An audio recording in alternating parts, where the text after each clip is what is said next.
Hello दोस्तों। तो आज हम लेकर आए हैं अपरा एकादशी की व्रत कथा। तो चलिए कथा को शुरू करते हैं।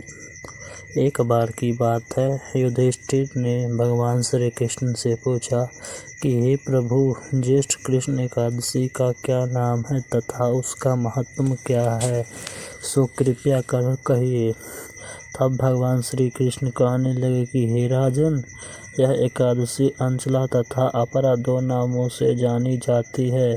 पुराणों के अनुसार ज्येष्ठ कृष्ण पक्ष की एकादशी अपरा एकादशी है, क्योंकि यह अपरा धन देने वाली है। जो मनुष्य इस व्रत को करते हैं वे संसार में प्रसिद्ध हो जाते हैं। इस दिन भगवान त्रिविक्रम की पूजा की जाती है। अपरा एकादशी के व्रत के प्रभाव से ब्राह्मण हत्या, भूत योनि, दूसरे की निंदा आदि के सब पाप दूर हो जाते हैं। इस व्रत के करने से पर स्त्री गमन, झूठी गवाही देना, झूठ बोलना, झूठे शास्त्र पढ़ना या बनाना, झूठा ज्योतिषी बनना तथा झूठा वैद्य बनना आदि सब पाप नष्ट हो जाते हैं।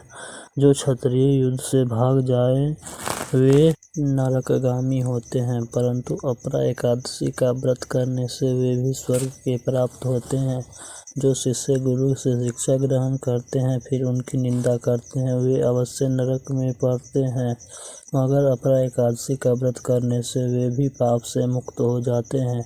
जो फल तीनों पुष्कर में कार्तिक पूर्णिमा को स्नान करने से या गंगा तट पर पितरों को पिंडदान करने से प्राप्त होता है, वही अपरा एकादशी का व्रत करने से प्राप्त होता है। मकर के सूर्य में प्रयागराज के स्नान से, शिवरात्रि का व्रत करने से, सिंह राशि से बृहस्पति में गोमती नदी के स्नान से, कुंभ में केदारनाथ के दर्शन या बद्रीनाथ के दर्शन, सूर्य ग्रहण में कुरुक्षेत्र के स्नान से, स्वर्ण दान करने से अथवा अर्धप्रसूता गौदान से जो फल मिलता है वही फल अपरा एकादशी के व्रत से मिलता है।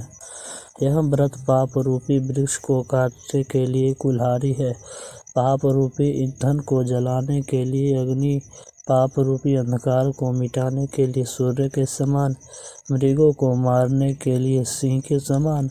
अतः मनुष्यों के पापों से डरते हुए इस व्रत को अवश्य करना चाहिए। अपरा एकादशी का व्रत तथा भगवान का पूजन करने से मनुष्य सब पाप से छूटकर विष्णु लोक हो जाता है। इसकी प्रचलित कथा के अनुसार प्राचीन काल में महिध्वज नामक एक धर्मात्मा राजा था। उसका छोटा भाई वज्रध्वज बड़ा ही क्रूर, अधर्मी तथा अन्यायी था। वह अपने बड़े भाई से द्वेष रखता था। उस पापी ने एक दिन रात्रि में अपने बड़े भाई की हत्या करके उसकी देह को एक जंगली पीपल के नीचे गाड़ दिया। इस अकाल मृत्यु से राजा प्रेतात्मा के रूप में उसी पीपल पर रहने लगा और अनेक उत्पात करने लगा। एक दिन अचानक धैम्य नामक ऋषि उधर से गुजरे। उन्होंने प्रेत को देखा और तपोबल से उसके अतीत को जान लिया। अपने तपोबल से प्रेत उत्पात का कारण समझा। ऋषि ने प्रसन्न होकर उस प्रेत को पीपल के पेड़ से उतारा तथा परलोक विद्या का उपदेश दिया।